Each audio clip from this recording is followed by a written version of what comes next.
એક તરસ્યો કાગડો હતો. તે પાણીની શોધમાં ખૂબ ઉડ્યો, પણ તેને પાણી ક્યાંય ન મળ્યું. અંતમાં તેના સારા નસીબે તેને બગીચામાં એક કુંજો જોયો. કુંજો જોઈને કાગડાભાઈ તો ખુશ થઈ ગયા અને કુંજાની ધાર પર જઈને બેઠા. પાણી પીવા ચાંચને કુંજામાં દાખલ કરી. પણ આ શું?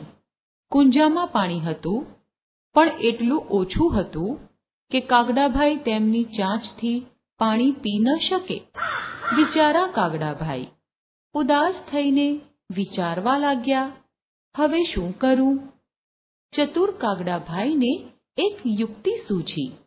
તેમણે તો તેમની ચાંચ વડે કુંજાની આસપાસ પડેલા કાંકરા લીધા અને કુંજામાં નાખ્યા. જેમ જેમ કુંજામાં કાંકરાની સંખ્યા વધતી ગઈ, તેમ તેમ પાણીની સપાટી ઉપર આવતી ગઈ અને અંતમાં કાગડાભાઈએ પાણી પીધું અને પોતાની તરસ સંતોષાતા ખુશ થતા ઉડી ગયા. આ વાર્તામાં આપણે જોયું કે કાંકરા જેટલી જગ્યા રોકે છે, તેટલું પાણી ઊંચે ચડે છે. આવું કેવી રીતે થયું હશે?